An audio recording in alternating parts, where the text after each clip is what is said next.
జీతం తీసుకున్నారు గురుగారు? ఓ తీసుకున్నారా? ఈ జీతంలో అయినా నీ బాకీ కొంత తీరుద్దాం అనుకున్నాను రా, కానీ మాకు ఇప్పుడు అంత అర్జెంట్ లేదు కానీ ఉన్నప్పుడు ఇద్దరు కానిలేండి. రోజు రోజుకి నీకు బాగా రుణపడిపోతున్నాను రా పట్టాపి. అదే మాట అండి. ఇవాళ నాకు ఈ కండక్టర్ ఉద్యోగం వచ్చి హ్యాపీగా ఉన్నానంటే అంతా మీ చలవే. మీలాంటి వాళ్ళు బాగుంటే మా లాంటి వాళ్ళు బాగుంటారు. మీరు సంతోషంగా ఉండండి చాలు. వస్తానండి. గుగ్గు గుగ్గు గుడిసుంది, మమ్మ మంచం ఉంది, గుడిసే. జీతాలు వచ్చినట్టున్నాయి. రిక్షా ఎక్కుతారేంటండి బాబు? కృష్ణానగర్కి వస్తావా? మహేష్ బాబు నగర్కైనా వస్తా. ఏం తీసుకుంటావు? డబ్బులు. నేను ఇంకా డాలర్లు తీసుకుంటాం అనుకున్నానే. అయ్యైనా ఓకే, ఓ 10 పడేయండి. నీ అబ్బా, $10 అంటే 400 రూపాయలు. అలాగా? అయితే ఓ 0 తీసేసుకుని 40 పడేయండి. 40 రూపాయలా? నేను వెళ్లాల్సింది విజయవాడ కృష్ణలంక కాదు, హైదరాబాద్ కృష్ణానగర్కి. ఏంటి విజయవాడ 40 రూపాయలకు వచ్చేయడానికి ఇదేమన్నా నీ ఎర్ర డొక్కు బస్సు అనుకున్నావా? అబ్బే లేదు, ఎయిర్ ఇండియా విమానం అనుకున్నా. అయినా నీతో నాకు డిస్కషన్ ఏంటి? 10 రూపాయలు ఇస్తాను, వస్తావా? లాగాలి తొక్కాలి, 10 రూపాయలు ఇస్తావా? ఎందుకు ఫ్రీగా ఎక్కు తొక్కుతా? ఏంటి తొక్కేది పేడా? 10 రూపాయలు ఇస్తావా? వెళ్ళి వెళ్ళవయా. వెళ్తాం, మాకేం లెగ్స్ లేవనుకున్నావా? ఏదో రిక్వెస్ట్ చేసావు కదా అని ఎక్కుదాం అనుకున్నాం.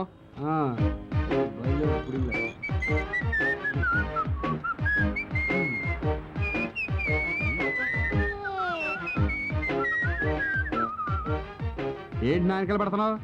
నువ్వు పెద్ద హృతిక్ రోషన్ అని. ఇది రోడ్డు బాబు, నువ్వు వెళ్ళొచ్చు నేను రావచ్చు. అంటే నా వెనకాలే వస్తావా? కృష్ణనగర్ దాకా నీ వెనకాలే వస్తా. ఖాళీగా అయినా వస్తానంటావు కానీ రేటు తగ్గించినట్టు. నువ్వు నడిచన్నా వెళ్తావు కానీ రేటు పెన్షన్ అంటావు. సరే 10:30 ఇస్తాను, వస్తావా రావా? 39:30 కొత్త రా. 11. 39. ఇదిగో ఫైనల్ గా చెప్తున్నాను 12. ఆఖరిసారిగా చెప్తున్నా 37. ఇంత దూరం నడిచొచ్చిన తర్వాత కూడా 37 కావాలంటే వెనకరా, అక్కడి నుంచి తొక్కొత్తా. మళ్ళీ మాకు ఇది ఒక దోలైటి పదా ఎక్కు. అబ్బా, ఇంత ఎత్తులో కట్టుకున్నారేంటండి ఇల్లు? ఆ మాట మా బాబుని అడుగు. ఇక్కడ ఆపు. అమ్మా. ఓకే థ్యాంక్స్, వస్తా. డబ్బులు ఇవ్వకుండా వెళ్ళిపోతున్నారేంటండి బాబు? డబ్బులు దేనికి బాబు? రిక్షా ఎక్కి డబ్బులు దేనికంటావా? ఎక్కి కాదు, దిగి దేనికంటున్నాను. తెలివితేటలు చూపిస్తావరా నా కొడక నిన్ను.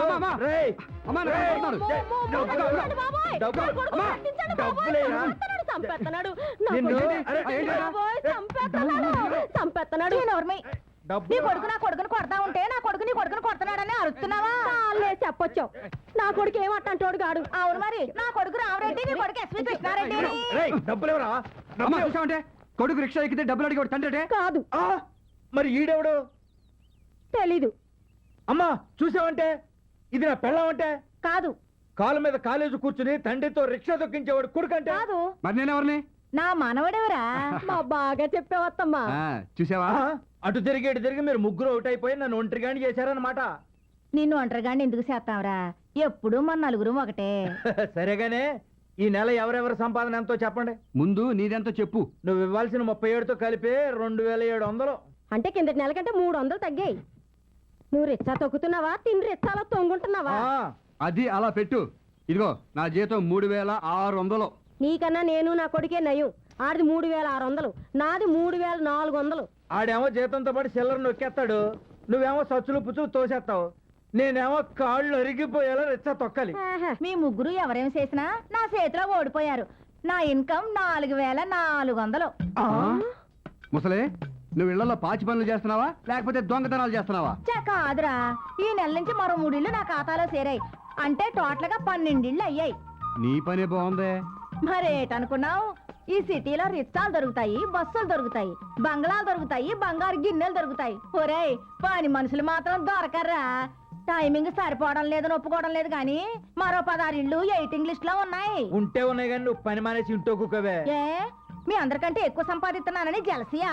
కాదే, నీకు 62 ఏళ్ళు వచ్చాయి, ఇంకెంతకాలం కట్టపడతావు? మేము ముగ్గురు సంపాదిస్తున్నాగా. ఓరి ఎర్రి నాగన్నా, కాలు చెయ్యి ఆడుతుంది, కంటి సూప్ బాగుంది. ఆ 2 పోయినప్పుడు ఎలాగూ రిటర్ అయిపోతాను. మన కష్టాలు ఇంకెంతలే. 1 సంవత్సరం పాటు మన అందరం ఇలాగే కష్టపడితే గోవిందరావు గారి ఇల్లు లాంటిది పెద్ద ఇల్లు కొనేసుకోవచ్చు. పక్క మీద సంకురాత్రి, మొగుడు పెళ్ళాలుగా మొదటి రాత్రి, పెదవులు అడిగిన రుచి రాత్రి, కౌగిలి అడిగిన కసి రాత్రి, కవ్విస్తున్నది చలి రాత్రి, కవ్విస్తున్నది చలి రాత్రి. సన్నజాజి పక్క మీద సంకురాత్రి.